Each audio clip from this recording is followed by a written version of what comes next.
ಕನ್ನಡ ಜಾಣ ನಮಸ್ಕಾರ.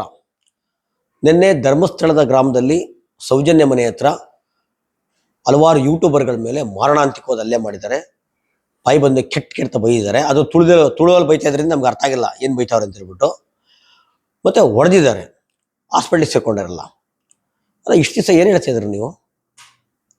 ಈ ದೇವಮಾನವರುಗಳು ಇವರೆಲ್ಲ ನಮ್ಮಂಥ ಸತ್ಯ ಹರಿಶ್ಚಂದ್ರ ಇಲ್ಲ, ಅಹಿಂಸಾ ಪರಮೋಧರ್ಮ ಸತ್ಯಮವೇ ಜಯತೆ, ಯಾವ ತನಿಖೆ ಬೇಕಾದ್ರೂ ಆಗಲಿ ನಾವೇ ಕೇಳ್ಕೊತೇವೆ ಸರ್ಕಾರಕ್ಕೆ. COD ಆಗಿದೆ, CBI ಆಗಿದೆ, ಎಲ್ಲ ಆಗಿದೆ, ನಾನೇ ಕೇಳ್ಕೊಂಡು ಸುಳ್ಳು ಹೇಳಿದ್ರಿ ಬಿಡಿ, ಸೆಕೆಂಡ್ರಿ ಅದು. ಯಾವ ತನಿಖೆ ಬೇಕಾದ್ರೂ ಆಗಲಿ ಅಂತ ಹೇಳಿದವ್ರು ನೀವು. ಈ SIT ತನಿಖೆ ಏನು ಶುರುವಾಯಿತು ಈಗ ಯಾಕೆ ನೀವು ತಾಳ್ಮೆ ಕಳ್ಕೊತಾ ಇದ್ರ? ಯಾಕೆ ತಾಳ್ಮೆ ಕಳ್ಕೊತಾ ಇದ್ರ?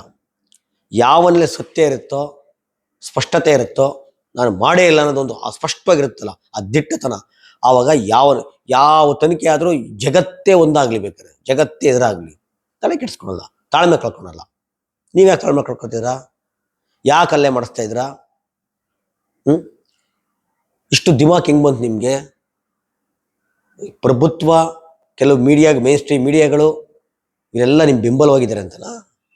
ನಾವು ನೋಡ್ತಾ ಇದ್ವಿ, ಈಗ ಏನು SIT ಉತ್ಖನನ ಶುರು ಮಾಡ್ತಲ್ಲ, ಕೆಲವರೆಲ್ಲ ನಾವು 50 ವರ್ಷದಿಂದ ಇದ್ದೀವಿ, ಇಲ್ಲಿ 60 ವರ್ಷದಿಂದ ಇದ್ದೀವಿ, ನಮಗೆ ಪೂಜ್ಯರು ಇವ್ರಂತಾರೆ ಯಾರೂ ಇಲ್ಲ, ಅಂಥದ್ದು ಏನು ನಡೆದಿಲ್ಲ, ಇವರೆಲ್ಲ ಹುಚ್ಚರು, ಹಂಗೆ ಹಿಂಗೆ ಅಂತ ಎಲ್ಲ ಮಾತಾಡ್ತಾ ಇದ್ರು.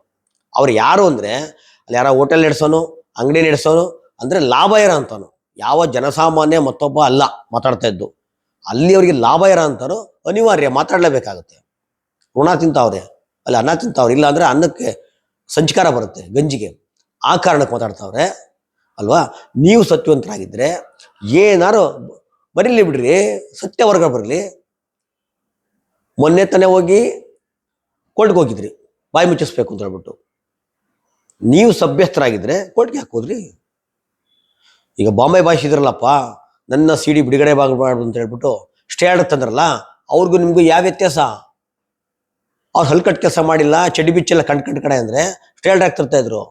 ನೀವು ಅಷ್ಟೇನೆ, ನಿಮ್ಮ ಕೈಗೆ ರಕ್ತ ಮೆತ್ಕೊಂಡಿಲ್ಲ ಅಂದರೆ, ಮಾಡಬಾರ್ದು ಅಯೋಗ್ಯ ಕೆಲಸ ನೀವು ಮಾಡಿಲ್ಲ ಅಂದರೆ ನೀವು ಯಾಕೆ ಸ್ಟೇ ಆರ್ಡರ್ ತರ್ತಾ ಇದ್ರಿ?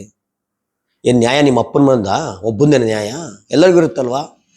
ಪ್ಯಾಕೆಟ್ ಮಾಡ್ತು ಮಾತಾಡೋಕೆ ಶುರು ಮಾಡಿದ್ದಾರೆ ಮುಕ್ತವಾಗಿ. ಎಲ್ಲರೂ ಸಹ ಬೇರೆ ಥರ ಹೇಳಿದ್ರು ನೀವು. ಅಲ್ಲೇ ಮಾಡ್ತೀರಿ, ಇದೇ ಮೊದಲಲ್ಲ. ಸೌಜನ್ಯ ಹೋರಾಟ ಯಾವಾಗ ಉಚ್ಛ್ರಾಯ ಸ್ಥಿತಿಗೆ ಬಂತು, ಒಂದು ದೊಡ್ಡ ಮಟ್ಟದಲ್ಲಿ ಇಡೀ ನಾಡಿನ ಮೂಲೆ ತಲುಪಕ್ಕೆ ಶುರುವಾಯಿತು. ಅಲ್ಲಿಂದ ಶುರುವಾಯ್ತು ಇರೋದು. ಹೆಂಗೆ? ಒಂದಷ್ಟು ಮೀಡಿಯಾಗಳನ್ನ ದುಡ್ಡು ಕೊಟ್ಟು ಕೊಂಡ್ಕೊಂಡ್ರು. ಕೊಂಡ್ಕೊಂಡ್ರು, ನಾನು ನೆಟ್ಕಾರ ಕೊಂಡ್ಕೊಂಡ್ರಿ, ಎಡೆಬಿಡಂಗಿ ನನ್ನ ಮಕ್ಕಳು ಕೊಂಡ್ಕೊಂಡಿದ್ರಲ್ರಿ. ನೋಡಿ, ಆ ರಾಕೇಶ್ ಶೆಟ್ಟಿನ ಮನೆ ನೋಡಿದ್ರೆ ಮಾತಾಡ್ತಾವನೆ, ಯಪ್ಪ ಮಾತುಗಳ ನಾಯಕನ ಗುಣ ಸೇವಕನಲ್ಲಿ ನಿಂತಾರೆ. ನಾಯಕನ ಗುಣ ಸೇವಕನಲ್ಲಿ. ಒಬ್ಬ ನಾಯಕ ಹೆಂಗಿದ್ದಾನೆ ಅಂದರೆ, ಸೇವಕ ಹೆಂಗ್ ನಡ್ಕೋತಾನೆ, ಹೆಂಗ್ ಮಾತಾಡ್ತಾನೆ ನೋಡಿ. ಒಂದು ಚಾನಲ್ ಕುತ್ಕೊಂಡು ಮಿಂಡ್ರಿ ಗುಡ್ತವನು, ಸೂಳೆ ಮಗ, ಬೋಳಿ ಮಗ ಅಂತ ಹೇಳೋದು, ಇಮಿಡಿಯೇಟ್ ಆಗಿ ನಮ್ಮ ಕಾವಂದ್ರು, ನಮ್ಮ ಪೂಜ್ಯರು ಅಂದು. ಇದೇನ್ರಿ ಇದು? ಪೂಜ್ಯರು ಕಾವಂದ್ರು ಅನ್ನೋದು ಪಟ್ ಅಂತ ಮಿಂಡ್ರಿ ಗುಡ್ತವನು, ಸೂಳೆ ಮಗ, ಅಮ್ಮ ಅಕ್ಕ ಅಂತ ಮಾತಾಡೋದು. ಏನು ಅರ್ಥ ಇದು? ನಮ್ಮಲ್ಲಿ ಒಬ್ಬ ಇದ್ದ ನಟ, ಈಗಲೂ ಇದನ್ನೇ ಕಳಕಾಯಿ ನಟ ಅಂತೀನಿ. ಒಂದ್ ಕಡೆ ತಾಯಿ ಅಚ್ಚೆ ಹಾಕ್ಸ್ಕೊಳ್ಳೋದು ತೊಳಗೆ, ಇನ್ನೊಂದು ಕಡೆ ರಾಘವೇಂದ್ರ ಅಚ್ಚೆ ಹಾಕ್ಸ್ಕೊಳ್ಳೋದು, ಹೆಣ್ಮಕ್ಳ ಅತಿ ಹೀನವಾಗಿ ಮಾತಾಡೋದು, ತುಂಬ ಕೆಟ್ಟ ಮಾಡ್ತಲ್ಲ ಮಾತಾಡೋದು, ರಾಘವೇಂದ್ರ ಅನ್ನೋದು.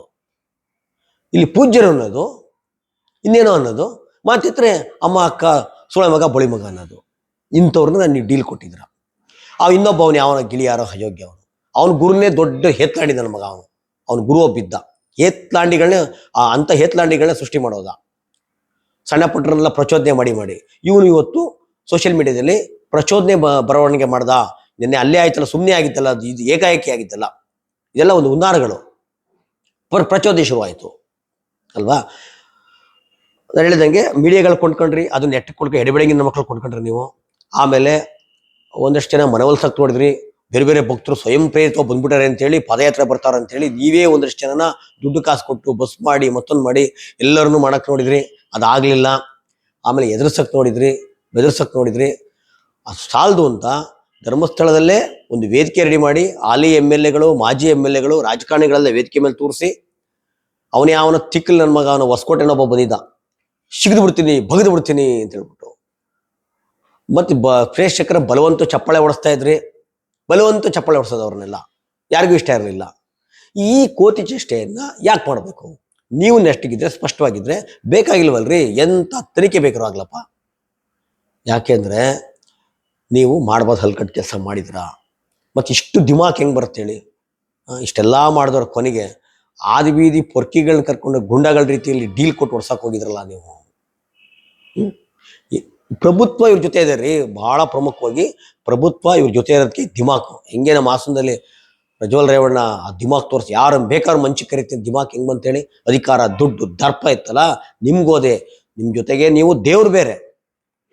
ದೇವರು ಅವ್ನು ಹೇಳ್ತಾ ಇದ್ದ, ನೀನು ಅವ್ನು ಹುಚ್ಚ ಕುಡಿ ಅಂತ. ನನಗೆ ದೇವ್ರಿಗೆ ಹೆಂಗ್ರಿ ಹುಚ್ಚ ಬರುತ್ತೆ?